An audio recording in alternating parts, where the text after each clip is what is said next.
Negative statement में से not हटा के अगर आप सिंबल दे रहे हो तो फिर सिंबल को नेगेशन लगाना जरूरी है, ठीक है। तो इस तरीके से बेटा हम लोग सिंबॉलिक फॉर्म में लिखेंगे, ठीक है। तो टाइम तो अभी आगे चला गया, तो मैं क्या करूंगा, अभी इसी लेक्चर को कंटिन्यू कर देता हूं, करूं या नहीं करूं, या दूसरा लेक्चर को, अभी तो इसके तो 2 पार्ट्स बनेंगे। तो चलो इसी को कंटिन्यू करता हूँ। मैं क्या करता हूँ, अभी क्वेश्चन नंबर 2 हम लोगों ने खत्म किया है, तो क्वेश्चन नंबर 3 सीधा स्टार्ट कर देता हूँ, और अभी मैं इसको पॉज करता हूँ, ठीक है। चलिए बेटा, नेक्स्ट है हमारा क्वेश्चन नंबर 3। तो पिछला लेक्चर और ये लेक्चर दोनों कंटिन्यू हो चुके हैं, अभी कोई दिक्कत नहीं है। क्वेश्चन नंबर 2 हम लोगों ने खत्म किया है। तो जो क्वेश्चन नंबर 2 में हम लोगों ने सीखा दिए हुए कंपाउंड सेक्टर को सिंबॉलिक फॉर्म में लिखना, अब उसको भी यूज करना है इसके अंदर। तो हमें कैसे सॉल्व करना है, अब बोर्ड के अंदर ये क्वेश्चन पूछा जाता है बेटा, और सीटी में भी पूछा जा सकता है, ठीक है। तो ये क्वेश्चन आप लोगों को अच्छे से समझना है, तो आगे अच्छी ग्रिप और ले सकेंगे आप लोग, ठीक है। तो सबसे पहले देखते हैं क्वेश्चन का क्या नेचर है, कैसा क्वेश्चन पूछा है। Write the truth values of the following. So नीचे दिए गए जो कंपाउंड स्टेटमेंट है उनका ट्रूथ वैल्यू लिखना है। अब यहाँ पर आपके जो ट्रूथ टेबल्स है, या फिर जो आपके कंपाउंड स्टेटमेंट है, मतलब conjunction, disjunction, implication, double implication, इन सब में आपका जो स्टेटमेंट है वो ट्रू कब होता है और फॉल्स कब होता है, इसके कंडीशंस आपको अच्छे से याद होनी चाहिए, ठीक है। तभी जाके आप इसको अच्छे से सॉल्व कर सकते हो। तो सबसे पहले तो हम लोग क्या करेंगे, अभी जैसे पहला क्वेश्चन दिया है 4 इज ऑड और 1 इज प्राइम। सो पहला क्वेश्चन दिया है 4 इज ऑड। सो ये एक स्टेटमेंट है, इसको जोड़ा गया है और करेक्टिव से दूसरे स्टेटमेंट से। सो सबसे पहले तो हम इसको सिंबॉलिक फॉर्म में लिखेंगे, तो late P denotes 4 is odd and Q denotes 1 is prime. Therefore, symbolic form of given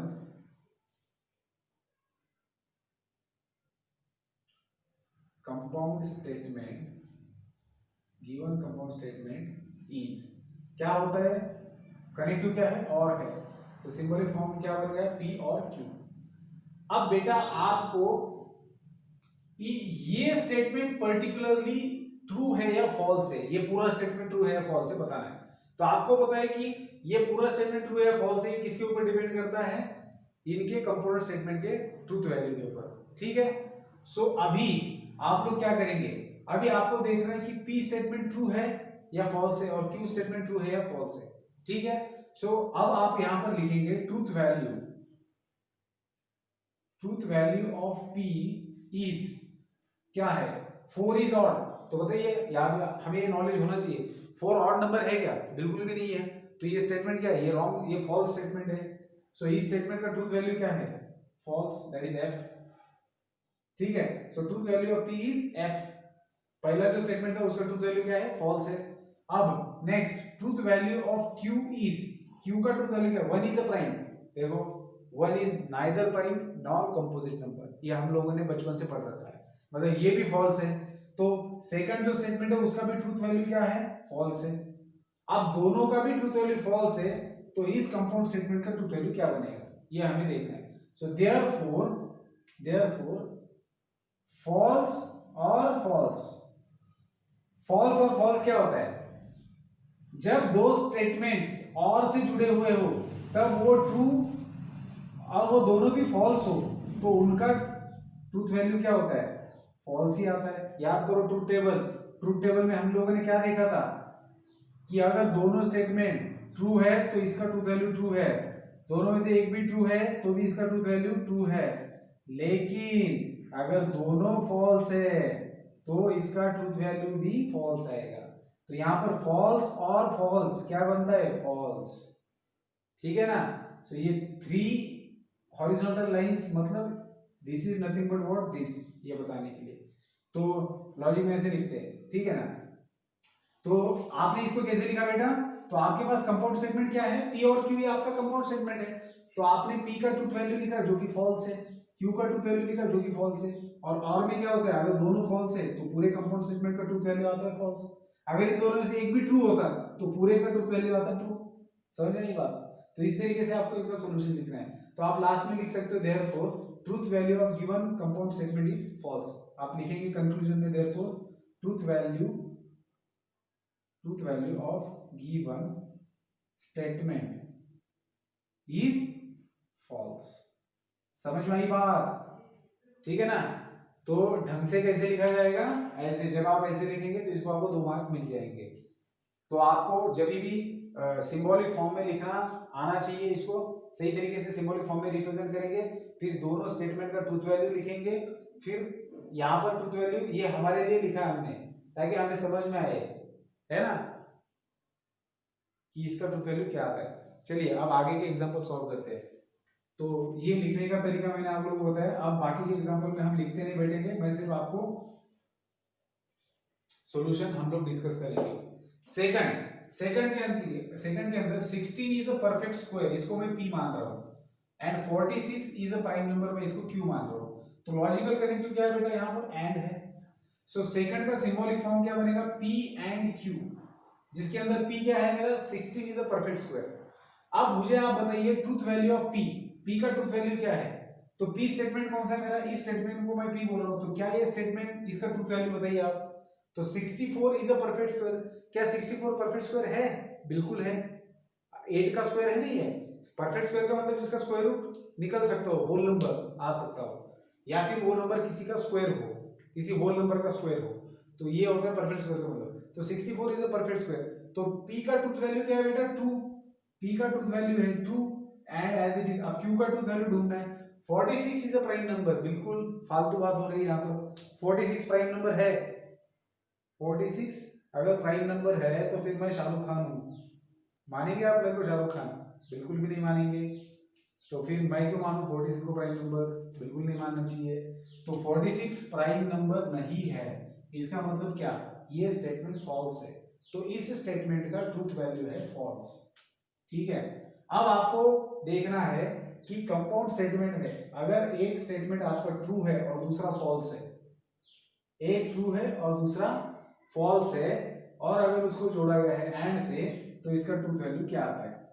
देखो एंड में क्या होना चाहिए, एंड में अगर दोनों ट्रू है तो ट्रूथ वैल्यू ट्रू आती है, दोनों में से एक भी फॉल्स है तो ट्रूथ वैल्यू फॉल्स आती है। याद आ रहा है? अभी समझ में आ रहा है आपको कि कैसे इन ट्रूथ टेबल्स का यूज किया जा रहा है। जब दो स्टेटमेंट्स एंड से जोड़े गए हो तब क्या होता है, अगर दोनों का ट्रूथ वैल्यू ट्रू है तो पूरे स्टेटमेंट का ट्रूथ वैल्यू ट्रू है, लेकिन दोनों से एक भी फॉल्स है तो ये फॉल्स है। तो जैसे जैसे एग्जाम्पल सॉल्व करेंगे, आदत बढ़ेगी आपकी, बनेगी, तो अपने आप सारी चीजें होने लगेगी। तो इसके लिए प्रैक्टिस करना जरूरी है, जो ट्रूथ टेबल से उनको बार बार निकालना जरूरी है। एक बार ध्यान में बैठ गया कि कंजंक्शन का ट्रूथ टेबल क्या है, डिसजंक्शन का क्या है। देखो एक एक चीज को ध्यान में रखना है। जैसे कंजंक्शन में जब दो स्टेटमेंट को एंड से जोड़ा जाता है तो उसका ट्रूथ टेबल में क्या ध्यान में रखना है कि वो ट्रू कब होता है ना, कि जब दोनों भी ट्रू हो तब ट्रू होता है, क्योंकि इसको ध्यान में रखना आसान है। बाकी सभी केसेस में फॉल्स है। अब जब और की बात होती है तो और में क्या ध्यान में रखना है कि जब दोनों फॉल्स होते हैं तब ये फॉल्स होता है, बाकी केसेस में ये ट्रू होता है। इंप्लीकेशन में क्या ध्यान में रखना है, सेकंड रो, पहला ट्रू और दूसरा फॉल्स है तो फॉल्स है, बाकी केस में ट्रू है। और डबल इंप्लीकेशन में क्या ध्यान में रखना है कि दोनों ट्रू हो तो ट्रू है, दोनों फॉल्स हो तो ट्रू है, बाकी केस में फॉल्स है। ठीक है ना? तो इस तरीके से ध्यान में रखेंगे। चलिए next, third, 5 is a prime number. ये एक स्टेटमेंट है, इसको मैं p बोलूंगा और इसको मैं q बोलूंगा, और ये हमारा लॉजिकल कनेक्टिव एंड है। सो दिए हुए स्टेटमेंट का सिंबॉलिक फॉर्म बन गया p एंड q। अब 5 प्राइम नंबर है क्या? बिल्कुल है। तो इसका ट्रूथ वैल्यू है true, this is a true statement. So p का ट्रूथ वैल्यू है ट्रू एंड q का ट्रूथ वैल्यू क्या है, 7 डिवाइड्स 94। डिवाइड करके देखो 7 से 94 को, क्या डिवाइड होता है? डिवाइड होने का मतलब है कि रिमाइंडर 0 आना चाहिए। सो 7 से इसको डिवाइड करेंगे तो 7 1 जा 7, 2 बचे, 7 3 जा 21, रिमाइंडर 3 आ रहा है, मतलब 7 डिवाइड्स 94। ये गलत स्टेटमेंट है, इसका ट्रूथ वैल्यू आता है फॉल्स। मतलब आपके पास है T and F, T and F, इसका ट्रूथ वैल्यू क्या होता है? अब एंड में आपको पता है अगर दोनों ट्रू है तो ट्रू, दोनों में से एक भी फॉल्स तो पूरा स्टेटमेंट फॉल्स। ठीक है? तो this is what, this is the truth value of second statement, this is the truth value of third statement. So ये जो स्टेटमेंट पूरा दिया हुआ है ये स्टेटमेंट फॉल्स स्टेटमेंट है, क्योंकि ये एंड से जुड़ा हुआ था, और जब एंड से जुड़ा हुआ होता है तब एक भी अगर फॉल्स हो जाता है इसके अंदर का तो पूरा स्टेटमेंट फॉल्स बन जाता है। ठीक है, आगे बढ़ेंगे question number 4। It is not true, देखो इट इज नॉट ट्रू आ गया, it is not true that 5 minus 3i is a real number. बताओ, अब इसका हमें क्या करना है, ट्रूथ वैल्यू लिखना है। तो सबसे पहले तो it is not true that को थोड़ा सा बाजू में रखो और हम डिनोट करेंगे 5 minus 3 iota is a real number, इसको p से। अब हमारा नोटेशन क्या है, late p denotes 5 minus 3 iota is a real number. Therefore, given statement is therefore symbolic form of given statement. तो symbolic form given statement का क्या लिखेंगे आप, negation of p। हमने 5 minus 3 iota is a real number को p बोला, तो it is not true that, ये तो negation होता है, तो negation of p, p किसको बोलते हैं उसके ऊपर negation डिपेंड करता है, तो negation of p। अब बात आ रही है सो negation of अच्छा, negation का ट्रूथ टेबल मैंने बताया नहीं आपको, है ना, अभी बता देता हूँ। ठीक है, सो अब आपका जो p स्टेटमेंट है वो ट्रू है या फॉल्स है देखना है आपको। तो 5 minus 3 iota is a real number, ये गलत है, ये कॉम्प्लेक्स नंबर है ना, तो p का ट्रूथ वैल्यू क्या है, फॉल्स है। तो दिए हुए कंपाउंड स्टेटमेंट का ट्रूथ वैल्यू क्या आएगा, फॉल्स का नेगेशन क्या होता है, ट्रू होता है। मतलब ये स्टेटमेंट ट्रू है, क्योंकि इन्होंने क्या बोला था, it is not true that, ये सच नहीं है कि 5 minus 3 iota is a real number, तो बिल्कुल सही है, तो इसका ट्रूथ वैल्यू ट्रू आता है। तो चलिए निगेशन का मैं आपको ट्रूथ टेबल निकाल के बताता हूँ। निगेशन ये एक ऑपरेटर है, एक ही स्टेटमेंट के ऊपर ऑपरेट होता है, तो हमारे पास कोई भी एक स्टेटमेंट है जिसको हम p से डिनोट करेंगे, तो इसको निगेशन से, इसके निगेशन को डिनोट किया जाएगा निगेशन ऑफ p से। जैसे हमारे पास दो स्टेटमेंट होते थे ना, तो इसके कंपाउंड स्टेटमेंट को अगर एंड से जोड़ा जाता तो हम p एंड q लिखते थे, वैसे अब हमारे पास सिर्फ एक ही स्टेटमेंट है और इसका निगेशन हम लोग देख रहे हैं।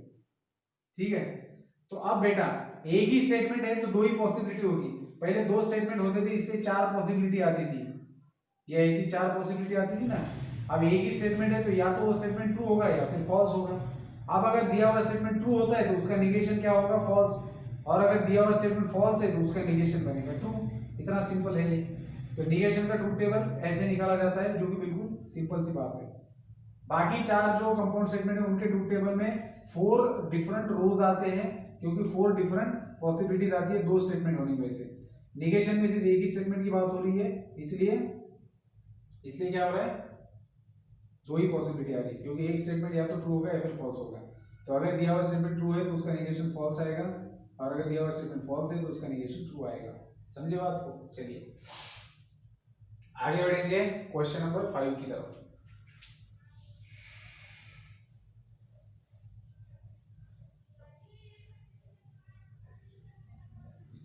क्वेश्चन नंबर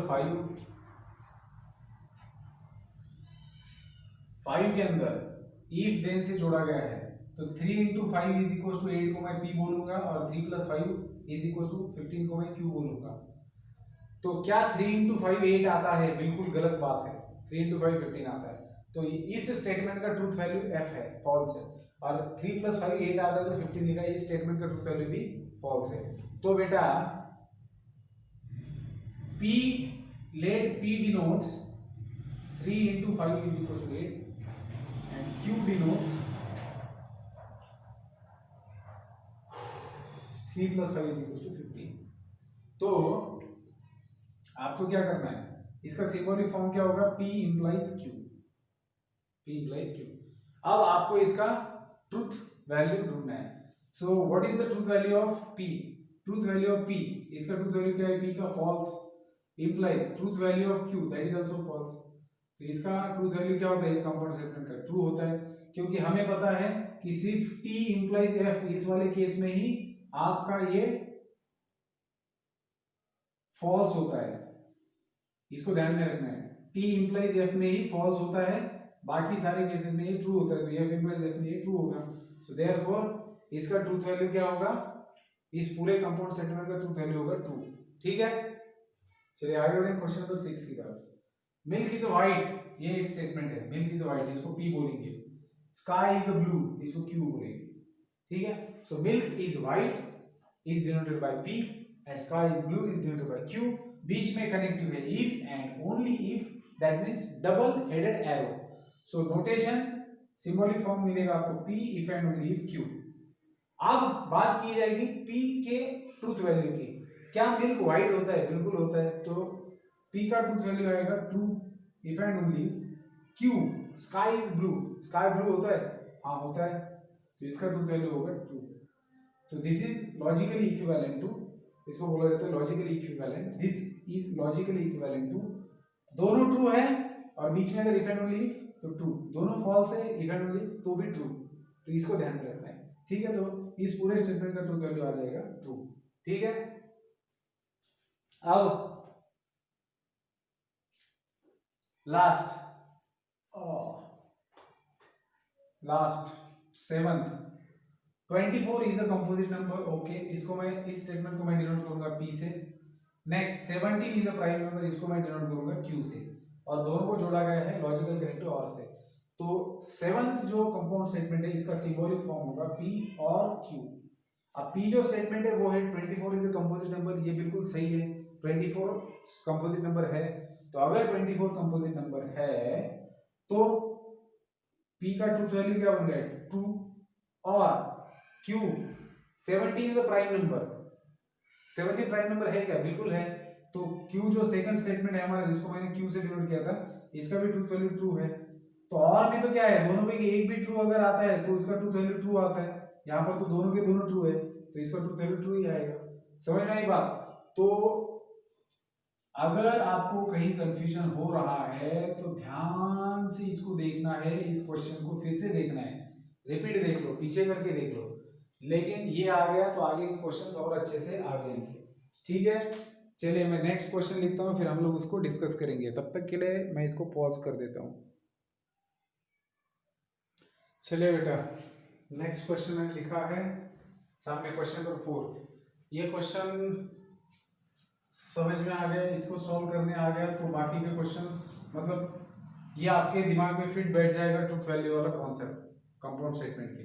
ठीक है, तो इसका अच्छे से अच्छे प्रैक्टिस करना है। शुरुआत में कंफ्यूजन हो सकता है इसके अंदर, लेकिन कंफ्यूजन सिर्फ तब तक है जब तक आपको कंपाउंड स्टेटमेंट के ट्रूथ वैल्यूज के जो ट्रूथ टेबल्स है तो वो जब तक ध्यान में नहीं है तब तक। ठीक है ना? तो चलिए, अब क्या कहा गया है क्वेश्चन के अंदर उसको पहले समझते हैं कि if the statements P Q are true statements and R, S are false statements, then determine the truth values of the following। देखिए क्या है, चार स्टेटमेंट है P Q R and S, उनमें से दो स्टेटमेंट P and Q का truth value true दिया हुआ है कि वो दोनों स्टेटमेंट ट्रू है, मतलब उनका ट्रूथ वैल्यू ट्रू है। और R and S ये जो दो स्टेटमेंट है उनका ट्रूथ वैल्यू फॉल्स है, क्योंकि वो दोनों स्टेटमेंट फॉल्स है इसलिए उनका ट्रूथ वैल्यू फॉल्स है। अब इस इंफॉर्मेशन को यूज करके आपको नीचे कुछ कंपाउंड स्टेटमेंट दिए गए हैं। बेसिकली इनको कंपाउंड स्टेटमेंट नहीं, इनको तो स्टेटमेंट पैटर्न कहा जाता है, जो आगे का कॉन्सेप्ट है हमारा। क्योंकि कंपाउंड स्टेटमेंट तब होता है जब ज्यादा से ज्यादा दो स्टेटमेंट हो, मतलब दो ही स्टेटमेंट को कंपाउंड बोलते हैं। दो से ज्यादा स्टेटमेंट अगर आ जाते हैं और दो से ज्यादा लॉजिकल कनेक्टिव आ जाते हैं तो फिर उसको हम लोग क्या बोलते हैं? स्टेटमेंट पैटर्न बोलते हैं। ठीक है ना? तो अब अगर यहाँ पर देखेंगे आप लोग बेटा, तो P Q R 3 स्टेटमेंट आए हैं and 2 logical connectives are there. ठीक है, तो हमें क्या करना है, इसका ट्रूथ वैल्यू निकालना है, इस पूरे का ट्रूथ वैल्यू निकालना है। तो अभी के लिए ये हमारे लिए कंपाउंड स्टेटमेंट ही है। नेक्स्ट जब ये टॉपिक खत्म हो जाएगा और नेक्स्ट हम लोग स्टार्ट करेंगे आगे का स्टेटमेंट पैटर्न, तब हम इनको स्टेटमेंट पैटर्न बोल सकते हैं। चलिए, तो अब मुझे फर्स्ट जो भी कंपाउंड स्टेटमेंट दिख रहा है फर्स्ट के अंदर, दैट इज P और Q एंड R। तो इसको लिखते कैसे अगर बोर्ड में पूछा गया तो? देखिए P Q एंड R तीनों का ट्रूथ वैल्यू दे रखा है, तो बस उसको रखना है। ट्रूथ टेबल हमारे पास है, हमें नॉलेज है उसकी, तो उसका यूज करके हम लोग इसका ट्रूथ वैल्यू लिख सकते हैं। सो इसको लिखेंगे कैसे आगे? This is logically equivalent to, तो 3 बार हॉरिजॉन्टल लाइंस देनी है जब बोर्ड में लिख रहे हो। तो P का ट्रूथ वैल्यू क्या दिया है? ट्रू। और Q क्या है? Q भी ट्रू है। एंड R क्या है? R फॉल्स है। तो R and S are false statements, तो R और S की जगह पर F लिखना है क्योंकि उनका ट्रूथ वैल्यू फॉल्स है, और P एंड Q की जगह T लिखेंगे क्योंकि उनका ट्रूथ वैल्यू ट्रू है। चलिए अब सबसे पहले जैसे मॉड मास के अंदर पहले हम लोग ब्रैकेट सॉल्व करते हैं, वैसे यहाँ पर भी पहले ब्रैकेट को प्रायोरिटी देनी है। तो सबसे पहले ब्रैकेट के अंदर को इनको सॉल्व कर लेना है, ठीक है। So T as it is रहेगा और एज इट इज रहेगा। अब इसका आउटपुट क्या हो जाएगा, तो इन दो स्टेटमेंट्स को जोड़ा गया है एंड से, और एंड स्टेटमेंट में क्या होता है हमें पता है, जब दोनों ट्रू हो तभी उसका आउटपुट ट्रू आता है। अब यहाँ पर एक ट्रू एक फॉल्स है, इसका मतलब ये पूरा कंपाउंड स्टेटमेंट फॉल्स बन जाएगा, ठीक है ना। सो ये बन गया फॉल्स। अब टी और एफ ये एक स्टेटमेंट है, एक स्टेटमेंट, इन दोनों को और से जोड़ा गया, और में क्या होता है एक भी अगर ट्रू है तो फिर उसका ट्रूथ वैल्यू ट्रू आता है। तो इस पूरे कंपाउंड सेगमेंट का ट्रूथ वैल्यू आ गया ट्रू, ठीक है। तो यहाँ पर और यहाँ पर कैसे हम लोगों ने ट्रूथ टेबल का इस्तेमाल किया, समझ में आई बात। तो ये तब तक आसान नहीं लगेगा जब तक आपके लिए ट्रूथ टेबल्स ट्रिवियल नहीं हो जाते, ठीक है बेटा। चलिए सेकंड क्वेश्चन की तरफ मुड़ते हैं। सेकंड क्वेश्चन में हमारे पास है P इंप्लाइज Q और R इंप्लाइज S, ठीक है। अब this is equivalent to P की जगह पर लिखेंगे T इंप्लाइज Q की जगह पर लिखेंगे T और R की जगह पर लिखेंगे F इंप्लाइज F, ठीक है। अब इस ब्रैकेट का ट्रूथ वैल्यू यहाँ पर लिखेंगे, इस ब्रैकेट का ट्रूथ वैल्यू यहाँ पर लिखेंगे। सो T इंप्लाइज T क्या होता है आपको पता है, T इंप्लाइज F होता है, बाकी सारी सिचुएशन में T ही होता है। सो इसका ट्रूथ वैल्यू आता है ट्रू, और एज इट इज इसका ट्रूथ वैल्यू क्या होगा, देखो अगर यहाँ पर T होता और इंप्लाइज F होता तो ये F होता। इंप्लीकेशन में सिर्फ इसको ध्यान में रखना है, पहले T बाद में F आता है तो इसका ट्रूथ वैल्यू आता है F, बाकी सारे केसेस में वो ट्रू ही आता है। ये ट्रूथ टेबल हमें पता है। तो यहाँ पर कहीं पर दिख रहा है आपको ऐसे T इंप्लाइज F दिख रहा है, नहीं दिख रहा, तो ये भी बन जाएगा ट्रू। अब और में क्या होता है, और में अगर दोनों में से एक भी ट्रू है तो स्टेटमेंट ट्रू है, यहाँ तो दोनों के दोनों ट्रू है तो ये बन जाएगा ट्रू। तो इस दिए हुए कंपाउंड स्टेटमेंट का ट्रूथ वैल्यू आ गया ट्रू। समझ में आई बात। तो इस तरीके से है बेटा ये, तो आप लोग इसको पॉज करके लिख सकते हो। तो ये सारा खेल लॉजिक का है, इसीलिए नाम भी इसको लॉजिक दिया गया है। एक बार आपको समझ में आ गया, मतलब ये टॉपिक ही ऐसा है, समझ में आ गया तो लॉजिक, नहीं तो फिर मैजिक, है ना। मतलब अगर समझ में नहीं आते तो फिर लगेगा सब मैजिक चल रहा है, लेकिन इतना भी टफ नहीं है। हम सबके पास में उतना लॉजिक होता है, उल्टा इसको हम बहुत इंटरेस्टिंगली, सारे बच्चे इसको बहुत इंटरेस्ट लेके करते हैं, ठीक है ना, क्योंकि पूरे मैथमेटिक्स में यही एक टॉपिक होता है जो सभी को समझ में आता है, ठीक है। तो अगर ये भी समझ में नहीं आता तो समझना है कि हम बिल्कुल भी ध्यान नहीं दे रहे पढ़ाई की तरफ, या फिर जो भी है हम बिल्कुल भी ध्यान नहीं दे रहे, क्योंकि ऐसा कोई बच्चा ही नहीं जिसको ये समझ में नहीं आएगा। ये सबसे इजीएस्ट टॉपिक है मैथमेटिक्स के अंदर का, जो हर किसी को समझ में आता है। चलिए क्वेश्चन नंबर 3 की तरफ जाएंगे। क्वेश्चन नंबर 3 है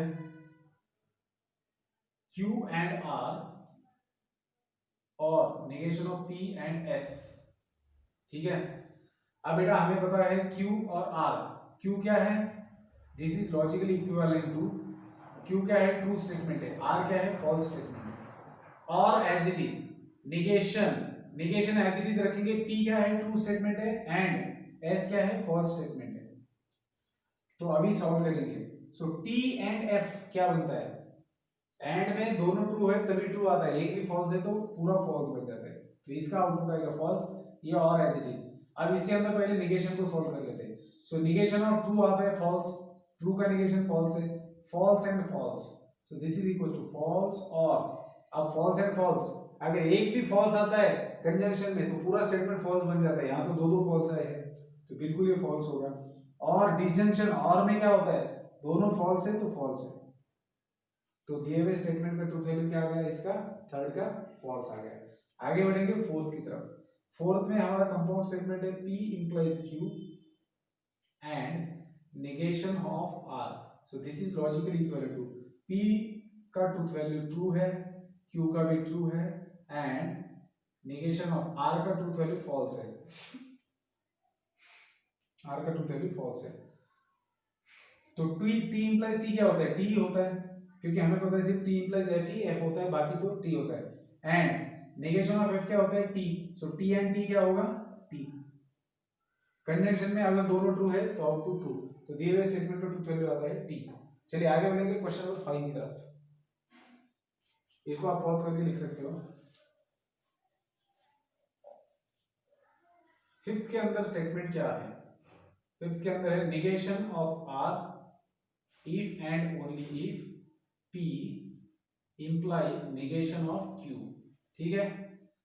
अब बेटा आर क्या है आपका, this is logically equivalent to negation of R क्या है, फॉल्स है, if and only if P क्या है, ट्रू है, इंप्लाइज क्यू क्या है, ट्रू है, so negation of true, so this is logically equivalent to negation of f क्या बनता है t, if and only if t implies negation of t क्या आता है f, so this is logically equivalent to। अब if and only statement में क्या होता है, दोनों अगर ट्रू है तो आउटपुट ट्रू है, so t implies f है, so इसका आउटपुट क्या आता है, इसका आउटपुट आता है f, t implies f आता है f, ठीक है। चलिए क्वेश्चन नंबर 6, अब 6 थोड़ा बड़ा है तो इसको हटा देता हूँ, फिर मैं करता हूँ 6 को, ठीक है ना।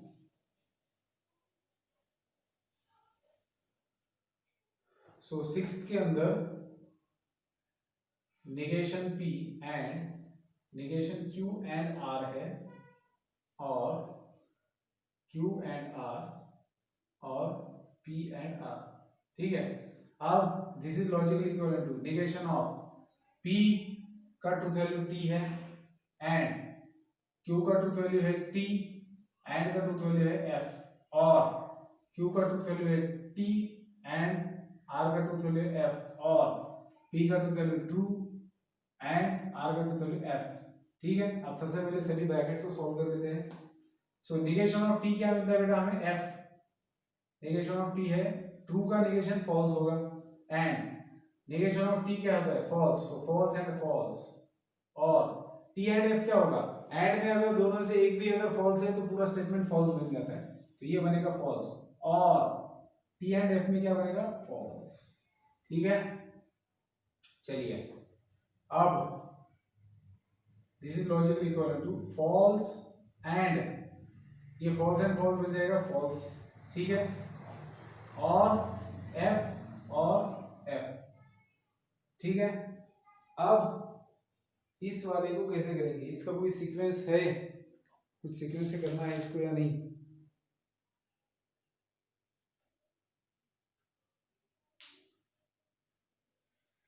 कौन से नंबर का था ये, 6 नंबर का क्वेश्चन था जो मैंने गलत तरीके से लिखा है, तभी मैं सोचूं ये ऐसे कैसे आएगा, क्योंकि मेरे दिमाग में क्या क्वेश्चन पैदा हुआ पता है अभी, कि यार इनका किस ऑर्डर में इनको मतलब करे। देखो बोर्ड मास का तो भी रूल दिया हुआ है हमें, यहाँ पर तो ऐसा कुछ नहीं, आप कहाँ से स्टार्ट करें, मतलब पहले इन दोनों को ले या फिर इन दोनों को या फिर कैसे, क्योंकि ऑर्डर अलग किया तो आंसर अलग आ सकता है, तो इसका मतलब मेरे दिमाग में आया कि कहीं ना कहीं क्वेश्चन गलत लिखा है, तो बिल्कुल सिर्फ क्वेश्चन गलत लिखा है, कैसे, मैंने ब्रैकेट गलत दिया है, ये इस तरीके से है, एक बार फिर से देख लेता हूँ। 6 के अंदर negation of P and negation of Q and R bracket close, और Q एंड R और P एंड R, ठीक है। तो इसको कैसे सॉल्व करना पड़ेगा, इन दोनों को इस तरीके से, तो ये इस तरीके से आएगा, तो यहाँ पर ये बनेगा और ये यहाँ पर बनेगा, अब ये सही है, ठीक है, अब सही है, ठीक है ना। तो F एंड F क्या होगा, F और F क्या होगा, F ही होगा, तो this is logically equivalent to F, ठीक है। सो आंसर चेक कर लेता हूँ, सही है, इसमें कुछ चेक करने की जरूरत नहीं, सही आएगा, ठीक है। क्वेश्चन नंबर 6 इस तरीके से है, चलिए आगे बढ़ेंगे क्वेश्चन नंबर 7 की तरफ। क्वेश्चन नंबर 6 और 7 थोड़ा सा सेम ही दिख रहे हैं ना, चलिए 7th, तो 7th के अंदर क्या दिया है आपको, negation of P and Q and negation of R, Q implies P implies negation of S और R, ठीक है। तो P क्या है बेटा हमारा, P है truth value T and Q का ट्रूथ वैल्यू भी है T and negation of R का ट्रूथ वैल्यू है false, और P एंड Q का ट्रूथ वैल्यू है T T, ठीक है, implies यहाँ पर आएगा negation of false और S का ट्रूथ वैल्यू है false और R का भी ट्रूथ वैल्यू है false, ठीक है। चलिए अब इसको सॉल्व करते हैं। So this is logically equivalent to, यहाँ पर 3 हॉरिजॉन्टल डंडियां आ रही है, ठीक है ना, horizontal lines, so negation of T क्या होता है, false and T, and negation of false क्या होता है, ट्रू, और टी इंप्लाइज टी क्या होगा, आपको पता है सिर्फ टी इंप्लाइज एफ ही एफ होता है, फॉल्स होता है, बाकी केस में तो ये ट्रू होता है। So true implies negation of false क्या होता है, ट्रू। सो ट्रू और फॉल्स, आगे बढ़ेंगे, this is logically equivalent to F and T क्या होगा, एफ एंड टी दोनों में से एक भी फॉल्स है तो ये बन जाएगा फॉल्स एंड ट्रू, ठीक है। और टी इंप्लाइज टी और एफ का क्या होगा, दोनों में से कोई भी अगर ट्रू है तो ट्रू बन जाता है वो। So this is logically equal to, दोनों में से एक भी फॉल्स है और बीच में अगर एंड है तो ये बन जाएगा फॉल्स, और टी इंप्लाइज टी बनेगा ट्रू, तो this will be logically equal to true, ठीक है। सो इसका आंसर आता है true. Last question number 8। So 8 को मैं यहीं पर सॉल्व कर लेता हूं। This is logically equivalent to, negation बाहर है, निगेशन ऑफ p का वैल्यू है ट्रू, ये है फॉल्स, और s है false implies negation of true if and only if p true है एंड r है फॉल्स, ठीक है। So this is logically equivalent to negation of true आता है फॉल्स एंड फॉल्स, और फॉल्स इंप्लाइज फॉल्स, इसका नेगेशन भी फॉल्स आएगा, if and only if true and F क्या आता है, ट्रू एंड फॉल्स आएगा फॉल्स, क्योंकि कंजंक्शन में क्या होता है, एंड वाले कनेक्टिव में क्या होता है, दोनों से एक भी फॉल्स आता है तो फॉल्स आएगा, इसका आउटपुट फॉल्स आएगा। चलिए अब इसको ब्रैकेट को सॉल्व कर लेते हैं हम लोग। This is logically equivalent to negation of F and F क्या आएगा, एफ ही आएगा, और यहाँ पर एफ इंप्लाइज एफ क्या आएगा, ट्रू आएगा। इसको ध्यान में रखना है, अगर टी इंप्लाइज एफ होता है तो ही एफ है, बाकी सारे केसेस में ट्रू है, तो ये आ जाएगा ट्रू, और यहाँ पर आएगा if and only if F, ठीक है। सो एफ और टी क्या होता है, टी होता है, डिसजंक्शन में कोई भी एक ट्रू है तो पूरा स्टेटमेंट ट्रू बन जाता है, तो ये बन जाएगा true. So this is logically equivalent to, बाहर का निगेशन एज इट इज, और ब्रैकेट के अंदर इसका वैल्यू क्या आ रहा है, ब्रैकेट लिखने की जरूरत नहीं, इसका वैल्यू आ रहा है true, if and only if F. So negation of true आता है false, so false if and only false, तो ये बन जाता है true. If and only if में डबल इंप्लीकेशन में अगर दोनों फॉल्स है तो ट्रूथ वैल्यू आता है ट्रू, ठीक है। तो इस तरीके से क्वेश्चन नंबर 4 हम लोगों ने फिनिश कर लिया है। अब इस एक्सरसाइज का लास्ट क्वेश्चन जो मैं लिखूंगा फिर हम लोग उसको डिस्कस करेंगे। चलिए बेटा, लास्ट क्वेश्चन इस एक्सरसाइज का, फिर हम लोग रुक जाएंगे, next topic will be discuss in next video.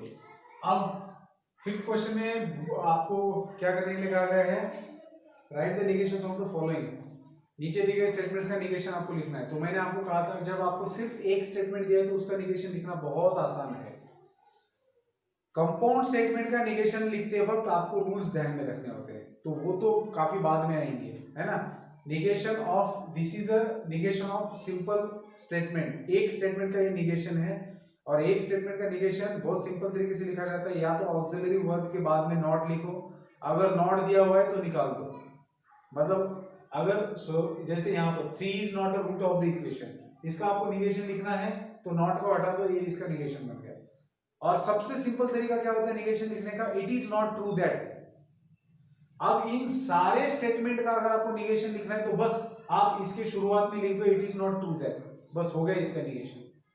कोई भी, ये भी रहने दो, आप इसके साथ शुरुआत में भी लिख दो it is not true that 7 + 3 > 5, बात खत्म, ठीक है। सो आप लिख सकते हो it is not true that Tirupati is in Andhra Pradesh, it is not true that 3 is not a root of the equation, it is not true that root 2 is a rational number, it is not true that polygon ABCD is a pentagon, it is not true that 7 + 3 > 5। तो it is not true that ये तो रामबाण उपाय है। अगर simple statement दिया, एक ही statement दिया और उसका निगेशन लिखना है तो शुरुआत में it is not true that कर दो। जैसे हल्दी होती है ना, किसी भी जख्म पे ऊपर लगा दो तो जख्म बराबर हो जाता है, तो रामबाण उपाय कहा जाता है हल्दी को, है ना। हल्दी सबसे बेस्ट होता है किसी भी चीज के लिए।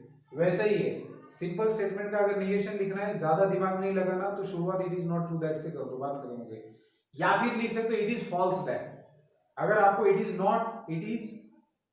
नॉट ट्रू ये नहीं लिखना है तो आप लिख दो इट इज फॉल्स, दोनों में से कोई भी एक स्टेटमेंट।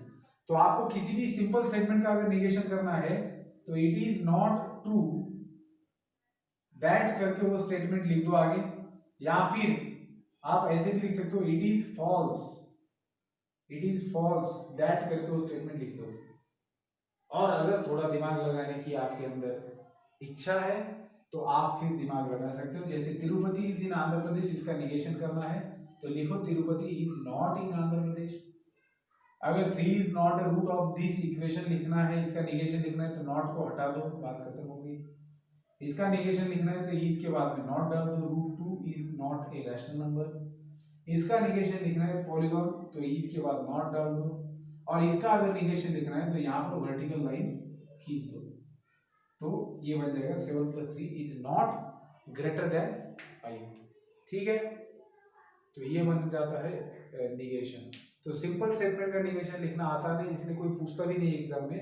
निगेशन पूछा जाता है कंपाउंड स्टेटमेंट का, जो conjunction, disjunction, implication, double implication है, इनके निगेशन कैसे लिखेंगे आप, तो ये पूछा जाता है। और इसके अंदर रूल्स भी है, वो पहले आपको पता होने चाहिए। तो निगेशन के ऊपर खासे क्वेश्चन आते हैं कंपाउंड स्टेटमेंट के। तो जो 4 अलग अलग कंपाउंड स्टेटमेंट है हमारे पास, उनके निगेशन कैसे लिखे जाए उसके बारे में क्वेश्चन पूछे जाते हैं। ठीक है बेटा, तो यहाँ पर हमारा फर्स्ट एक्सरसाइज लॉजिक का खत्म हो जाता है। मिलेंगे हम नेक्स्ट वीडियो के अंदर, जिसमें हमारा सेकंड एक्सरसाइज स्टार्ट हो जाएगा। 1 मिनट में टाइम देख लेता हूँ, क्या इसको मैं कंटिन्यू कर सकता हूँ, ये भी देखना पड़ेगा। कितना टाइम हुआ है मेरे पास, 1:27, तो 13 मिनट है। तो मैं आगे का कॉन्सेप्ट बता सकता हूँ स्टेटमेंट पैटर्न का।